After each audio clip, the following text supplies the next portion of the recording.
Olá, boa tarde. Bom início de semana para você. Segunda-feira, 11 de julho. Vamos aos destaques de hoje?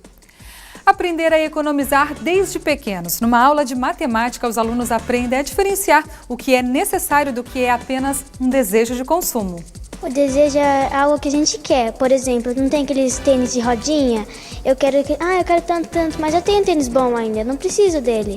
Necessidade, eu preciso de um tênis. Não é que eu pode ser qualquer um, de qualquer marca, mas eu preciso de um tênis.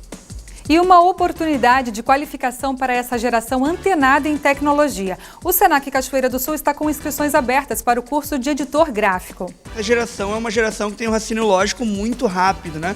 Eles aprendem muito rápido as coisas ligadas à tecnologia. E é uma coisa que a gente, como pai, se preocupa que o filho passe o dia inteiro na frente do computador.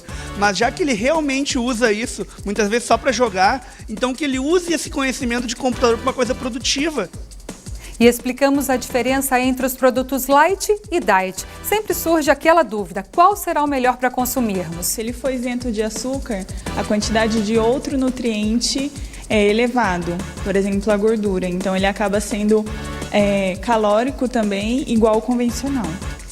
E ainda sobre alimentação, temos o quadro Nutrição com Denise Caspani. Ela fala das alternativas a um alimento que está com um preço bem salgado.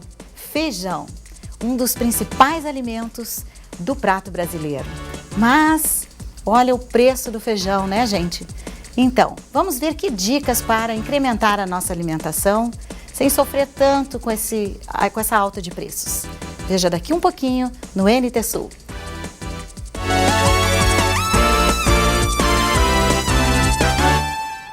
A cidade de Minas do Leão foi atingida por uma forte chuva de granizo nesta madrugada. Segundo as primeiras informações da Defesa Civil, os bairros mais afetados foram o Recreio e São José, áreas mais carentes do município. Cerca de 90% das casas foram afetadas pela força das chuvas. A Prefeitura de Minas do Leão disponibilizou o ginásio municipal para abrigar as famílias atingidas e distribuiu lonas, mas não foi o suficiente para tanta demanda. A Secretaria de Assistência Social da cidade pede por doações. A Secretaria está recebendo cobertores, colchões, telhas e outros materiais. Os doadores também podem ir diretamente no ginásio de esportes da cidade. Mais informações pelo telefone 51-3694-1333. E falamos agora de um trabalho que envolve sustentabilidade e carinho. As mamães que dão à luz no Hospital de Clínicas de Porto Alegre, quando ganham alta, recebem um presente produzido dentro do próprio hospital. A ação, desenvolvida no setor de costura da instituição, com o aproveitamento de materiais e tecidos que antes iam para o lixo. Estas máquinas de costura fazem parte da engrenagem de um hospital. Afinal, as roupas do bloco cirúrgico, alguns uniformes e até materiais da hotelaria do Hospital de Clínicas de Porto Alegre são confeccionados aqui. E sobra muito retalho disto todo, pois as meninas da costura discutiram e propuseram um fim muito nobre para eles. A ideia começou aqui dentro com várias sugestões e a que mais se adequou então foi esse coeiro estilizado, né, que foi levado para a enfermagem, para a equipe de enfermagem que está fazendo o acolhimento da mãe, e eles acharam ótimo, assim, porque aproxima a operacional com a assistencial e a mãe sai daqui acarinhada, né? Os coeiros ou toalhas com capuz nascem dos retalhos reciclados.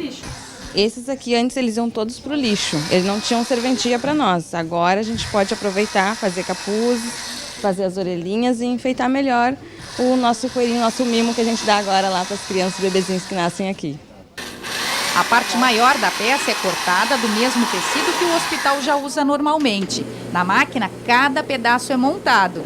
E depois vai para a embalagem, para se tornar um presente surpresa para pais e bebezinhos recém-nascidos, como Leonardo, que chegou ontem com seus 3,510 kg e 50 centímetros de muita saúde. A Letícia e o pai Leonardo já estão realizados por isto e só contribui o carinho que receberam no hospital.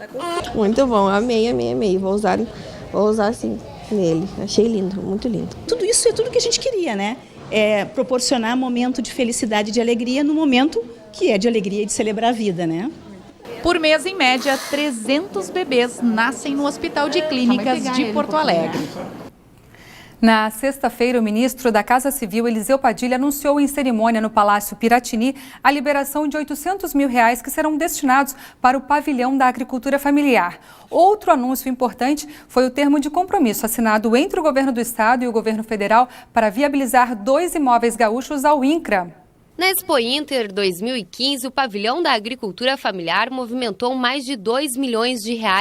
Produtores de cerca de 120 municípios participaram da feira, que este ano acontece entre os dias 27 de agosto e 4 de setembro. Nesta sexta-feira, o ministro da Casa Civil, Eliseu Padilha, anunciou em cerimônia no Palácio Piratini a liberação de recursos no valor de R$800 mil, que serão destinados para o pavilhão da agricultura familiar. Vejo com muita alegria quando sou cientificado que mais que 70% do que hoje se consome na mesa do gaúcho advém da pequena propriedade rural, do microproprietário rural, das pessoas que decidiram fazer a sua vida mesmo com um pequeno pedacinho de terra. Os ministros da Saúde e Desenvolvimento Social e Agrário também participaram da solenidade. Outro anúncio importante foi o termo de compromisso assinado entre o governo do estado e o governo federal para viabilizar 2 imóveis gaúchos ao INCRA.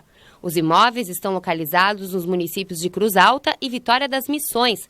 O valor dos terrenos será abatido da dívida do estado com a União. Para o Rio Grande do Sul, receber no dia de hoje a presença e a atenção dos ministros e do governo federal, pela presença de vocês não sabem o quanto é importante. Com o objetivo de ter um local para praticar o motociclismo em Cachoeira do Sul, os praticantes do esporte foram às ruas ontem à tarde. O objetivo é sensibilizar as autoridades municipais na busca por um espaço próprio para as motos. Cerca de 120 motociclistas fizeram uma passeata com a finalidade de chamar a atenção da prefeitura e das autoridades ligadas ao trânsito para a liberação de um local que possam praticar manobras e corridas com suas motos. O desfile, que partiu das 5 esquinas, desceu a rua Júlio de Castilhos e teve concentração final na Praça José Bonifácio, onde o grupo colheu 263 assinaturas de um abaixo-assinado para entregar às autoridades solicitando um local para a prática do esporte. Segundo Gilmar Nunes Costa, um dos organizadores do movimento, a intenção é buscar o maior número possível de assinaturas, para além de conquistar um local, fundar uma associação e regularizar a prática do esporte na cidade. O próximo passo, segundo Nunes, é confeccionar um projeto da pista de motocross e de arrancada com um engenheiro civil.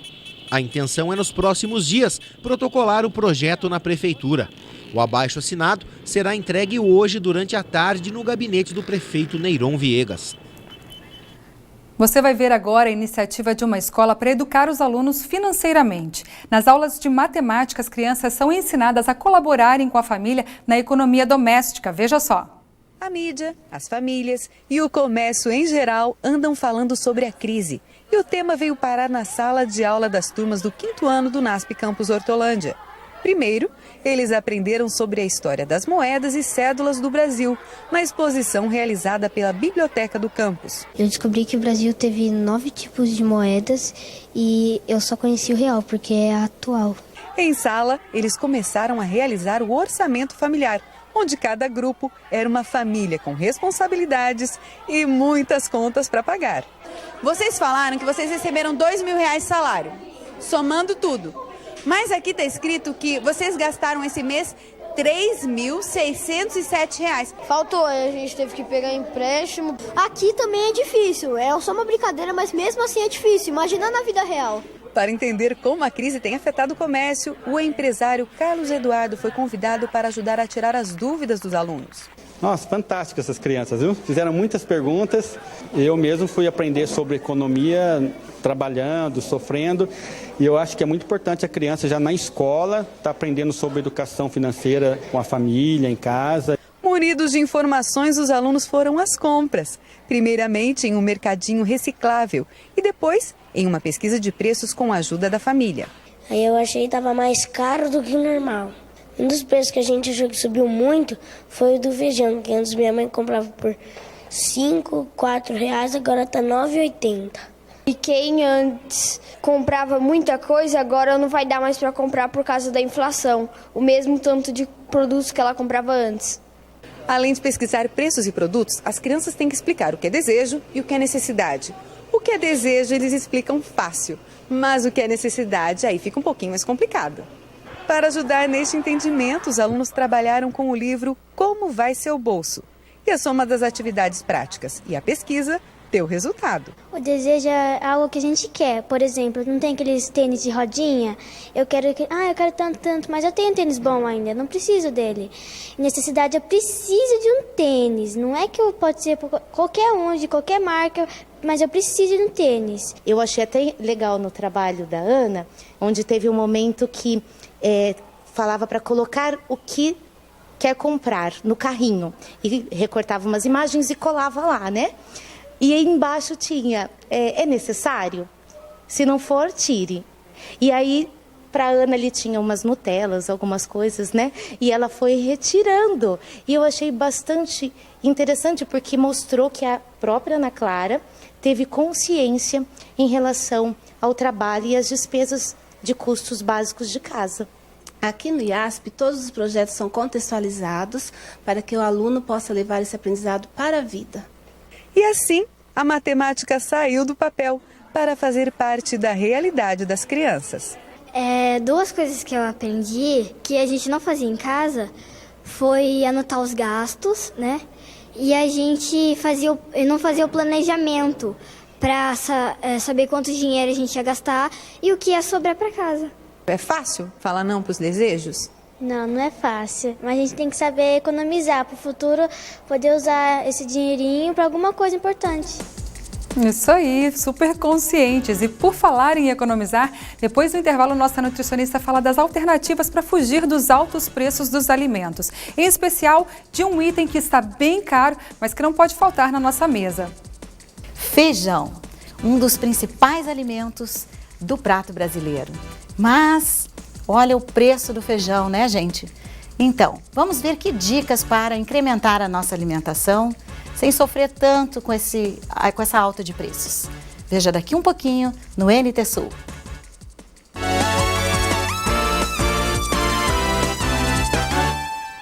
Estamos de volta e falamos de uma mania que representa um grande perigo para a saúde, a automedicação.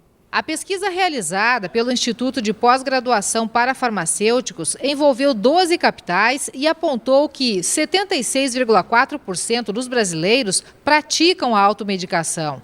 A capital baiana, Salvador, lidera o ranking, seguida por Recife e São Paulo. Outro dado que preocupa autoridades e especialistas é que mais de 60% das pessoas que tomam remédio por conta própria têm consciência de que estão erradas. Essa cultura de automedicação a gente não gosta, né? E não deve ser usado, porque cada organismo responde de maneira diferente, com o mesmo tipo de medicação. Aumentar a dose do remédio sem indicação ou orientação profissional é outro erro cometido por 32% dos brasileiros. Juninho tem 18 anos, sofre de rinite e asma e joga futebol desde criança. Para manter-se com fôlego para correr, fazer gols e comemorar mesmo quando as crises aparecem, ele tem duas fórmulas. Eu uso o remédio e faço a nebulização, que são as duas saídas que eu tenho. O remédio para destrancar o nariz e a nebulização caso eu esteja com falta de ar. Há 10 anos, ele usa o mesmo descongestionante nasal. É indicação médica?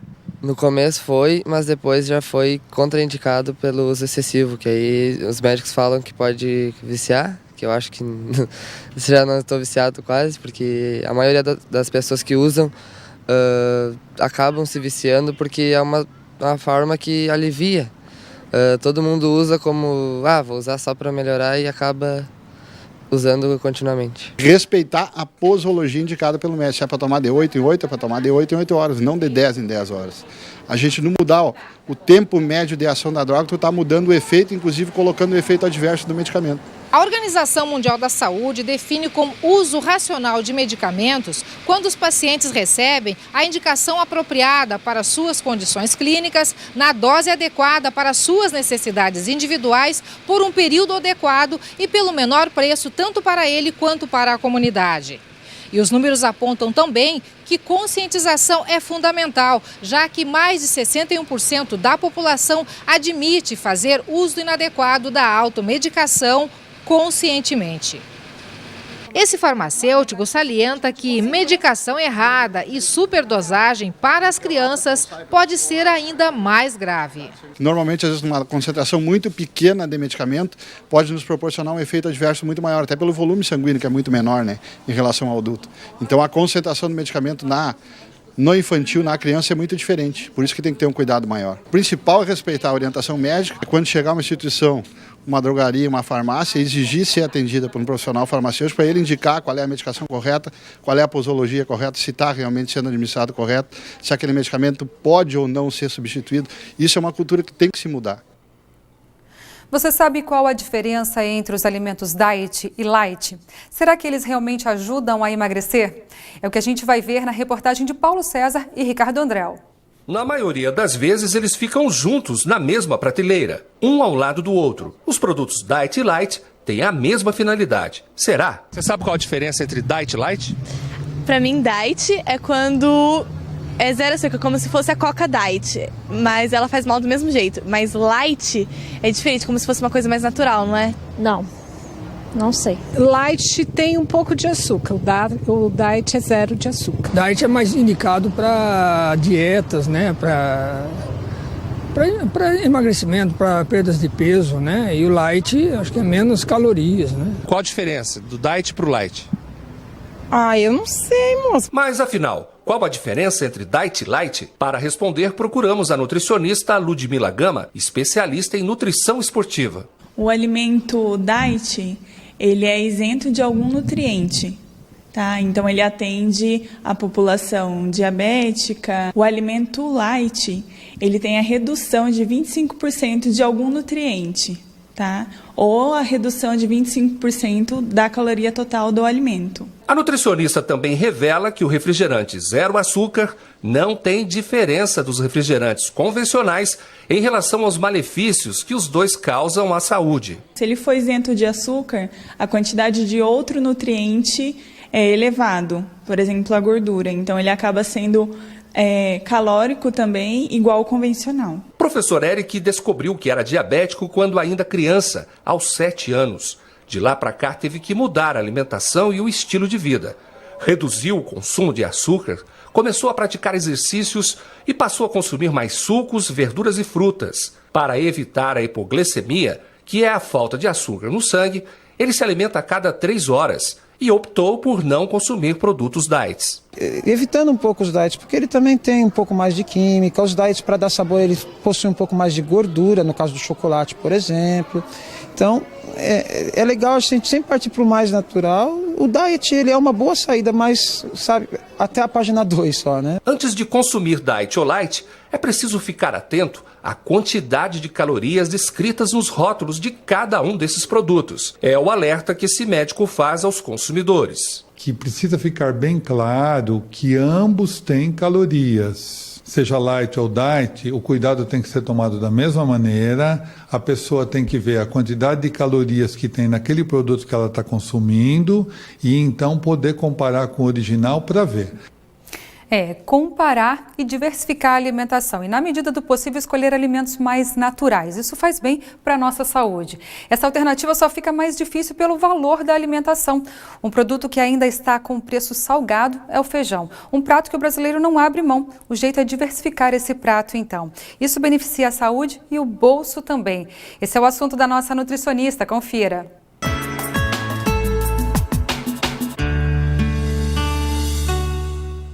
Olá, tudo bom? Então, vamos falar um pouquinho sobre esse problemão que é o preço do feijão atualmente. Um dos alimentos mais importantes do prato dos brasileiros. E tão gostoso, tão nutritivo. Pois é, mas está bastante difícil de acesso, né, gente? Eu acredito que esta é uma oportunidade ímpar para a gente refletir um pouquinho sobre a nossa alimentação de uma forma geral. Os alimentos que podem substituir o feijão do ponto de vista nutricional são alimentos, grãos que dão envagens, como a lentilha, o grão de bico, soja, mas que são alimentos que também não estão tão baratos assim, né? Então, eu acho que a gente precisa pensar nas prioridades do nosso prato, em que nós realmente estamos gastando para fazer sobrar um pouquinho mais para os alimentos mais importantes, que é o caso do feijão. E diversificar também os tipos de feijão, porque tem algumas espécies que estão mais em conta, né? Então eu ouço muito no dia a dia as pessoas dizendo: o feijão está tão caro, mas a gente vai observar as compras daquela pessoa, os itens que fazem parte das suas compras do dia a dia, e a gente vê que tem muita coisa desnecessária, que poderia estar fora e que são também nem sempre tão caros, mas que não têm um valor nutricional, né? Por exemplo, que eu tenho falado aqui em outros programas, o refrigerante, as bolachas, muito melhor fazer um pãozinho em casa do que estar comprando biscoitos industrializados, né? E por aí vai, é uma lista enorme de alimentos que não são tão baratos assim e que têm um valor nutricional questionável, como eu já tenho dito em tantos outros programas, não é? Então, nós temos que diversificar, colorir o nosso prato. Nós temos que deixar o feijão sim, mas reduzir o custo desse feijão na quantidade que a gente vai preparar e na quantidade que tem que consumir. Fazendo de que forma? Para não ficar com fome, né? Digamos que metade do nosso prato, para a maioria das pessoas, vai ser composta do arroz e do feijão, que é a dupla básica, né? A outra metade de verduras e muitos legumes. E isso a gente pode plantar, a gente pode procurar preços melhores nas feiras. Enfim, nós podemos enriquecer o nosso dia a dia, as nossas refeições, com outros alimentos que não são tão caros assim e que podem trazer agregar um valor nutricional muito maior para as nossas refeições. Além disso, tem alguns alimentos que não fazem parte diariamente da nossa rotina ou de todos, digamos assim, algumas pessoas já incorporaram nos seus hábitos, que é a linhaça, a chia, a própria aveia, que são grãos que não substituem totalmente o feijão no seu valor nutricional, mas que têm um valor importante e que podem contribuir melhorando a nutrição como um todo, certo? A gente pode também preparar receitas, aquele feijão que sobrou do outro dia, evitar o desperdício. Tem muita gente que já está plantando feijão. O feijão é um alimento que dá bastante volume para a refeição, né? E a gente sabe que tem famílias que acabam ficando só no arroz e no feijão. Então é nisso que eu estou insistindo. Se a gente diversificar um pouquinho, colocar junto com esse arroz e com esse feijão um outro alimento, um milho, uma abóbora, uma couve, um brócolis, tomate, chuchu, enfim, colorir esse prato, a gente vai usar menos quantidade de feijão. Uma concha de feijão por dia é suficiente do ponto de vista nutricional para a maioria das pessoas, né? Crianças, adolescentes que estão em crescimento podem até comer um pouco mais do que isso, mas vai depender também de outros fatores, como o seu peso, a sua altura, a sua atividade física, porque se comer demais também vai acabar engordando, que é um outro problema da nutrição que a gente vê por aí e que nós queremos evitar, certo? Então, vamos retomar um pouquinho. O feijão, acompanhado do arroz e outros tantos alimentos que vão colorir esse prato. Esqueci do ovo, que é um alimento também bastante nutritivo, rico em proteína e que também vai incrementar a nossa refeição. Além disso, nos outros horários, nas outras refeições, incluir outros grãos que são tanto nobres quanto a aveia e a linhaça, como eu falei, e que vão enriquecer a nossa alimentação de uma forma geral, ok? Não esqueça dessas dicas e diversifique a sua alimentação, fazendo com que você tenha saúde, que é o nosso objetivo final. Essa é a minha dica de hoje. Uma boa tarde para vocês.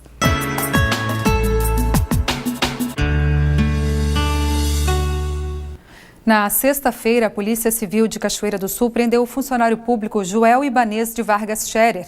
Ele foi enquadrado nos crimes de tráfico de drogas e pedofilia. Joel Ibanez de Vargas Scherer, de 54 anos, já estava na mira dos policiais há algum tempo após uma denúncia. Ele foi preso em casa, no bairro Frota, na manhã de sexta-feira. Já há algumas semanas nós tínhamos a informação que havia um afluxo de menores de idade naquela residência sem nenhum motivo comprovado. As nossas equipes começaram a monitorar o local, verificaram que realmente entravam crianças ali, normalmente em horário de saída de escola ou até durante a tarde.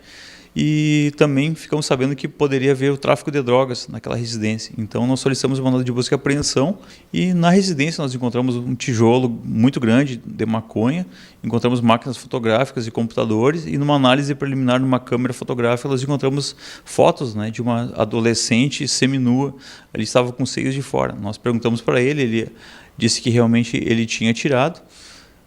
Nós já estamos agora atrás da identificação dessa menina, até para trazer para a delegacia para ser ouvida e ser comprovada a menoridade dela.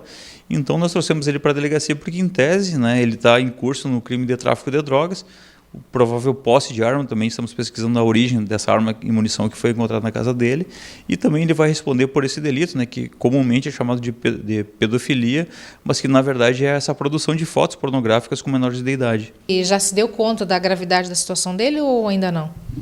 Ele se encontrava bastante nervoso, mas ele tentou fazer com que o ato dele não tivesse aquela real importância que na verdade tem, né? Para ele é natural, então soou natural ele tirar foto dessa adolescente. Até ele disse que não teria mantido relação, mas que teria somente tirado fotos. Mas isso aí é crime da mesma forma também. Então se vê que ele é provavelmente um predador sexual. A prisão dele se deu a casa dele fica em um local que fica a mais ou menos uma quadra ali do Colégio João Neves da Fontoura. Então se vê, né, que naquele local ali ele atrai esses menores de idade. Nós conseguimos identificar também já na análise do celular preliminar que a gente fez, que ele oferecia inclusive dinheiro para esses menores de idade, 5 ou 10 reais para ele lá. E então os menores faltavam aula para ir na casa dele, então se vê que a gente está diante de um predador sexual, né, e a manutenção dele na rua é um perigo, até porque ele não sai para a rua para captar vítimas, né? Ele faz com que as vítimas vão até o quarto dele, vão até a casa dele. Ali ele tinha no quarto também, dentro do roupeiro, 2 lâmpadas que serviam para iluminar melhor o local, e a gente desconfia então de que ele usava aquela parte da casa para fotografar essas menores nuas como tem na máquina. Agora a gente vai fazer essa análise dos computadores, né, e certamente vai conseguir descobrir mais pessoas mais menores que frequentavam a residência dele. A partir de agora, a tendência é que ele seja mantido preso? Ele vai sair da delegacia com flagrante lavrado, vai ser recolhido ao presídio e nós vamos representar pela manutenção dele na prisão, porque outra medida como uma tornozeleira ou o recolhimento à residência não faz com que a situação melhore, nem que a sociedade fique segura, porque ele atrai os menores para a residência dele. Então a única medida que a gente vê que vai poder afastar dele dos menores e desse possível abuso que ele estava cometendo, seria o recolhimento dele ao presídio. Vamos para um rápido intervalo e a seguir falamos de oportunidade de qualificação profissional. O Senac Cachoeira do Sul abre o curso de editor gráfico para essa geração que já é totalmente antenada em tecnologia. Essa geração é uma geração que tem um raciocínio lógico muito rápido, né? Eles aprendem muito rápido as coisas ligadas à tecnologia. E é uma coisa que a gente, como pai, se preocupa que o filho passe o dia inteiro na frente do computador.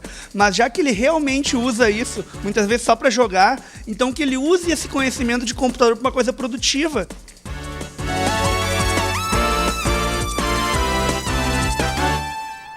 A unidade de ensino do Senac Cachoeira do Sul abre inscrições para uma nova formação profissional. É para o curso de editor gráfico. Lena Caetano traz as informações. De manhã você acorda, lê o jornal, você vê a revista, você sai na rua, para qualquer lado que você vê um cartaz, um banner, enfim, o cartão de visita que você precisa. Em todas essas coisas existe o trabalho do editor gráfico. E é o próximo curso com inscrições abertas aqui no Senac, onde eu estou neste momento, para conversar com o professor Daniel Garcia. Boa tarde, professor. Boa tarde, Helena, tudo bem? Boa tarde, comunidade cachoeirense. Daniel, me diz uma coisa, qual é o perfil deste curso? É uma profissão que está por todos os lados, mesmo que as pessoas não percebam, é um trabalho que está presente no dia a dia, no nosso cotidiano, a quase todo momento. Sem dúvida. Em qualquer arte que a gente vê numa empresa, seja uma fachada, um cartão de visita, um convite, um banner, um panfleto, tudo tem a mão do que a gente chama de editor gráfico, arte finalista, designer gráfico. Então, esse profissional é altamente requisitado.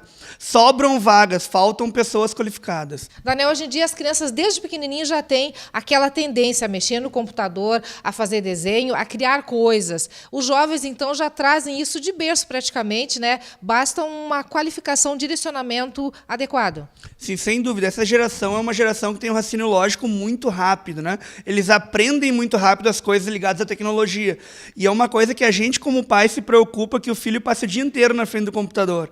Mas já que ele realmente usa isso, muitas vezes só para jogar, então que ele use esse conhecimento de computador para uma coisa produtiva, que vá realmente crescer na profissão dele. Então, o curso de designer gráfico vai dar aquele conhecimento maior pro aluno que já utiliza esse computador para poder trabalhar futuramente, seja em casa, seja numa gráfica, num estúdio, numa agência, num estúdio fotográfico. Então, tu vai usar para uma coisa positiva, que vai te trazer para a tua profissão, para o teu currículo, entendeu? Então, é importante tu usar o computador também para o lado bom, não somente para jogos ou coisa do tipo. Jogo é bem legal, né? Mas estou dizendo para tu usar para uma profissão.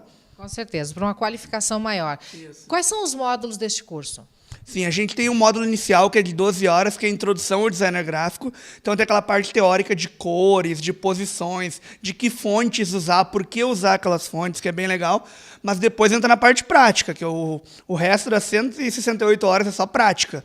É Photoshop, CorelDRAW, Illustrator, InDesign e um trabalho final, onde o aluno já sai com o trabalho pronto, para quando vir aquela empresa e pedir um exemplo de portfólio, ele já tem, não vai ter aquele susto inicial. As imagens mostram aí esta revista, que foi o trabalho de conclusão do curso que essa nova turma também vai fazer. Exatamente, é um trabalho de conclusão de curso de uma turma de editor gráfico que já terminou, que eles criaram uma revista completa, sem o meu auxílio no final, somente com o que foi aprendido no curso. Eles montaram sozinhos uma revista completa, a turma de editor. Que já servirá como referência para quem finalizar o curso. Sem dúvida, porque ela demonstra todo o conhecimento aprendido no curso. Por quê? Tu pega as fotos que tu quer utilizar na revista e trata no Photoshop. Depois tu passa para o Corel Illustrator para criação de logotipos, cores, criar arte em vetor, que tu pode aumentar o tamanho que tu quiser e não vai perder qualidade. E depois isso tu diagrama no InDesign, coloca lá para dentro e daí sai o produto em PDF ou JPEG para ser impresso numa gráfica. Então é o trabalho completo do curso. Qual será o diferencial deste curso, Daniel? O grande diferencial no curso, além de certificado reconhecido nacionalmente do Senac, é que as aulas são 100% presenciais. Então, qualquer dúvida que o aluno tiver, o professor vai estar do lado com conhecimento para auxiliar ele. Então, essa coisa de ser 100% presencial eu acho muito importante. O aprendizado é mais rápido, é mais dinâmico e é mais efetivo. Sem dúvida, porque a gente está sempre junto, né? Qualquer dúvida que surge, ela não é esquecida, porque ela é sanada na hora. Então, e se não tiver a solução naquele momento, a solução vai ser trazida pelo professor. Qual a faixa etária para as pessoas interessadas em fazer neste curso? Limite não tem, mas é a partir dos 14 anos. A partir dos 14, até qualquer idade, seja para um conhecimento que a pessoa quer ter para o trabalho dela ou para realmente trabalhar com edição gráfica, né? Daniel, esta é a tua quarta turma aqui no Senac, né? As inscrições já estão abertas. No vídeo aí o telefone, o endereço, os contatos do Senac para você que está interessado. Como é que as pessoas que saem daqui se inserem no mercado de trabalho? Já boa parte delas durante o curso até já se encaminha, né? Sim, eu tenho vários exemplos de alunos que durante o curso já estavam trabalhando. E quem terminou só não trabalha se não quiser trabalhar nessa área, bem dizer, porque tem muita procura. Essa semana mesmo, 2 agências postaram pedindo editor gráfico em Cachoeira. Está no Facebook os pedidos. O mercado está bastante aquecido nessa área. Sem dúvida, eles estão procurando, mas eles sentem dificuldade porque falta pessoa com qualificação, que realmente conheça a edição gráfica. Então, por isso que esse curso se insere bem no nosso momento agora, né? A gente falou na idade, falou em todas as possibilidades de mercado para o profissional desta área. Eu te pergunto agora, para fazer esta formação, custa caro? Tem condição especial? Como é que funciona? O que o Senac oferece? Sim, esse é um curso bem completo, 180 horas. Então, tu sai realmente pronto para entrar no mercado de trabalho. Ou que seja numa empresa, ou que tu trabalhe em casa, 2 trabalhos que tu façam, tu vai acabar pagando esse curso, com certeza. Como 180 horas é um curso de R$ 1.800, o investimento, não é gasto, é investimento, porque isso vai retornar, né? E, além disso, tu pode pagar em 12 vezes sem juros no cartão. Então, não aumenta nada nos juros. Hoje em dia, na economia, a gente está muito preocupado com os juros, né? Não aumenta nada. E quem tiver o cartãozinho do Sesc de comerciário ganha 20% de desconto. Então, de 1.800 vai para 1.440. E se for ex-aluno do Senac, que já fez outro curso, mais 4% de desconto. É um descontão, tem todas as possibilidades, só não faz quem não quer, né? A oportunidade está aí, né? É só vir para o Senac e se qualificar que o mercado de trabalho vai estar procurando. Com certeza a gente está numa economia mais menor agora no mundo, né? Mas essa área de tecnologia não tem como não crescer, ela está crescendo sempre. Então falta gente pronta para ser inserida no mercado. E é uma profissão apaixonante também, né, Daniel? Porque ela não é só a questão da técnica ali, né? As pessoas, no momento em que começam a fazer o trabalho, se envolvem de uma certa maneira e vai o talento, vai a criatividade, vai o toquezinho especial, o molho de cada um, né? Eu sou suspeito para falar porque eu adoro essa área criativa. Então, tudo que a gente faz, a gente já vê a beleza na hora que a gente está fazendo. E o legal é o brilho no olho da pessoa quando ela vem ver o convite, o cartão, a fotografia que tu preparou para ela, né? Então, sem dúvida, é uma área apaixonante. Daniel, obrigado pela tua participação conosco no NT Sul. E você que nos assiste, a oportunidade está aí. Você que, de repente, quer uma qualificação especial, uma qualificação diferenciada, informe-se, liga para o Senac, vem até aqui, o pessoal está aqui para dar as informações. Curso de editor gráfico, inscrições abertas, vagas limitadas e todas as condições financeiras possíveis e facilitadas para que você tenha uma nova profissão.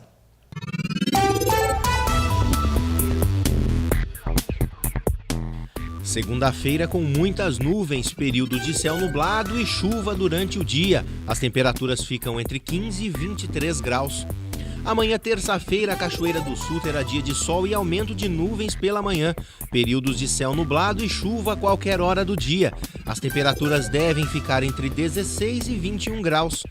Já na quarta-feira, o dia terá sol com muitas nuvens durante o dia, períodos de céu nublado durante a tarde com possibilidade de chuva. As temperaturas ficam entre 14 e 21 graus.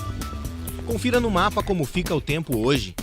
A instabilidade retornou com força ao estado gaúcho nesse início de semana e chove na maior parte do Rio Grande do Sul. Pode chover de forma torrencial no centro e no nordeste do estado. Na capital Porto Alegre, a máxima prevista é de 17 graus, em Uruguaiana, na fronteira oeste, 18. Em Passo Fundo, no norte do estado, 18 graus e em Santa Maria, na região central, 19. Para o litoral norte, Tramandaí, Torres, 17 graus e em Pelotas e Rio Grande, no sul do estado, 18.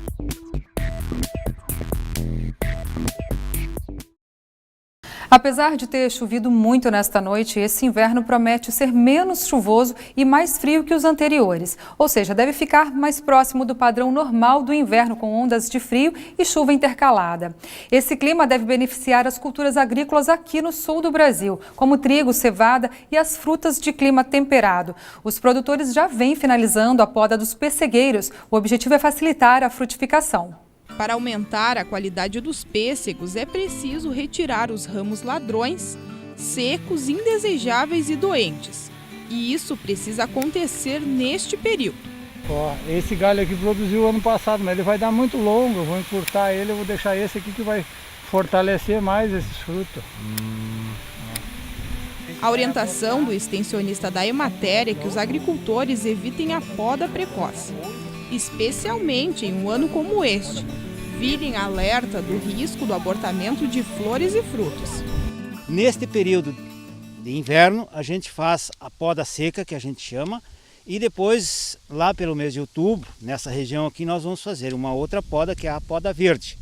Então nós vamos fazer uma seleção de ramos, inicialmente, retirando aqueles ramos doentes, mal posicionados para dentro da copada, e deixar um número de gemas e de ramos mais ou menos equilibrado com o sistema radicular. Não adianta deixarmos muitos ramos, muitas gemas, vai ter uma quantidade enorme de frutos, porém de baixa qualidade, de baixo calibre. Vamos explicar, Silvio, o que são as gemas. As gemas, elas são aqueles pontinhos na planta onde vai ocorrer o desenvolvimento. Nós temos dois tipos de gema. Por exemplo, nós temos as gemas vegetativas, que são essas magrinhas, as verdes aqui, e as gemas floríferas, que são as mais gordinhas, que vão abrirem e depois vão... A flor e depois o fruto. O fruto, exato. Aqui nós temos então um produtor que está fazendo a poda conduzida. Nós temos então o ponto principal e outros 4 galhos que vão direcionar a produção. Inicialmente, quando o produtor faz a implantação do pomar, quando ele faz o plantio da muda, decepar essa muda a mais ou menos 40 centímetros do nível do solo, e aí na brotação nós escolhermos as pernadas. Nesse caso aqui dessa planta aqui, ela tem um bom formato, tem 4 pernadas que vão suportar os frutos, e aí a partir do desenvolvimento dessa planta nós vamos selecionando os ramos, deixando os ramos abertos aqui no meio e trabalhando-os só em forma de espinha de peixe, que nem esse aqui. Nós deixamos os ramos laterais e retiramos todos aqueles aqui que estão voltados para dentro da copa, que se não forem retirados, eles vão fazer o sombreamento, prejudicando a planta então. E diminuindo consequentemente a produção dos frutos. E diminuindo, claro, a produção dos frutos, principalmente em questão de qualidade e de tamanho. Com a poda, a gente consegue aumentar a produtividade do pessegueiro? A poda é muito mais voltada para nós melhorarmos a qualidade dos frutos, ou seja, o calibre, o tamanho, o peso, né? Nós recomendamos num pomar que tem um bom manejo, uma produção entre 20 a 30 quilos por planta.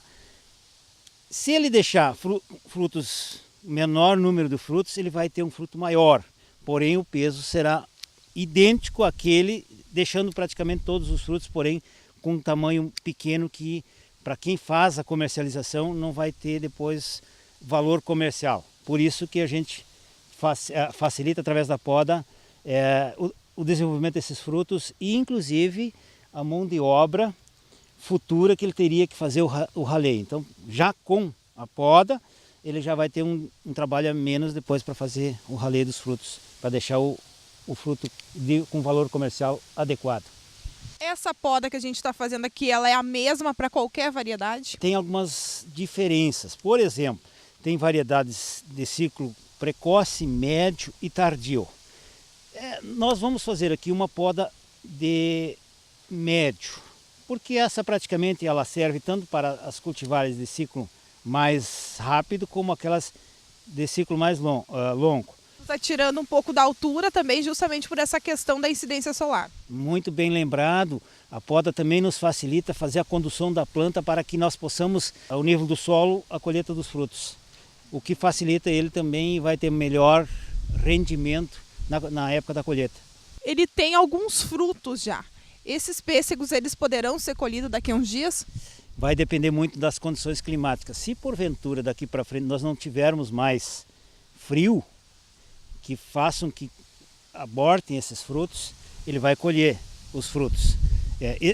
Isso aqui aconteceu muito em função de que houve determinados dias com calor, o que estimulou a planta a fazer a iniciar o seu processo de floração. Depois diminuiu a temperatura e ele paralisou o crescimento. Agora, como está na época dele começar a florescer, então as demais flores estão abrindo. Mas se houver qualquer problema de temperatura, esses frutos aí vão abortar.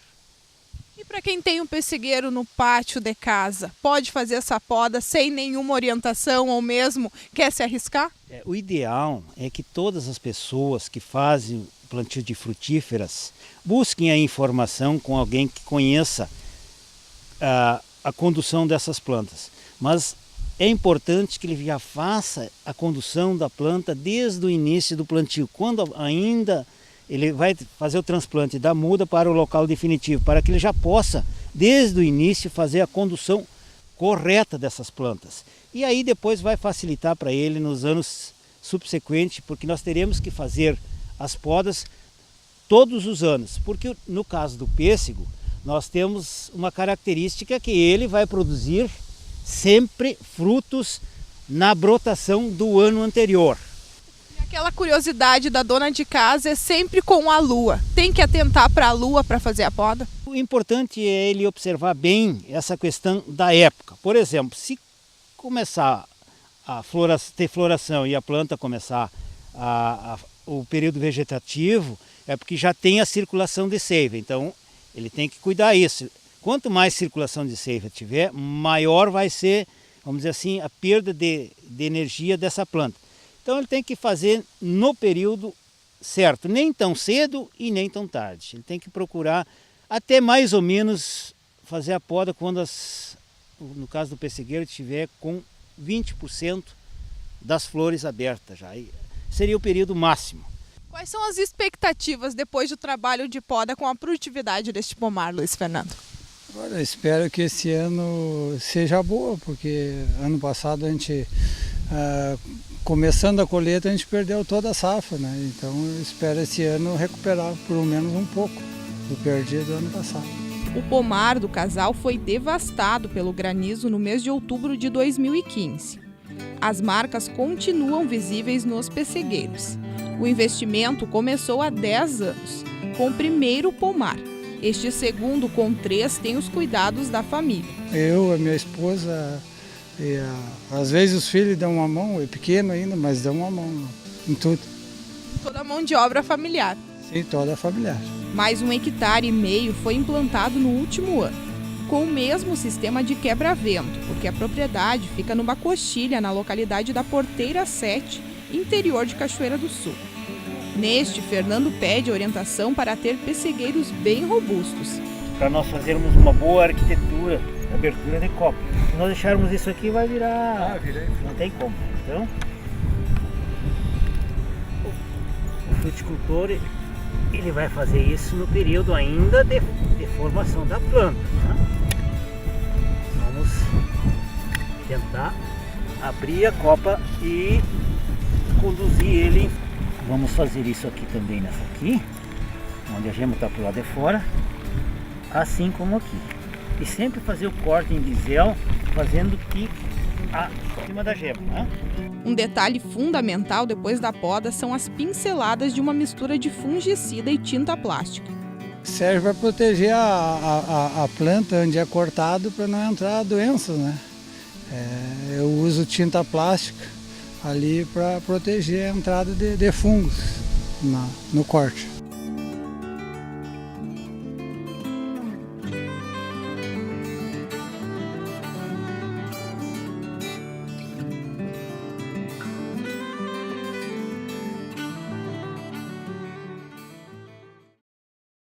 O NT Sul desta segunda-feira termina agora. Mais informações no nosso site novotempo.com/NT Sul e na nossa página no facebook.com/TV Cachoeira. Curta a nossa página. Uma ótima tarde para você. Tchau!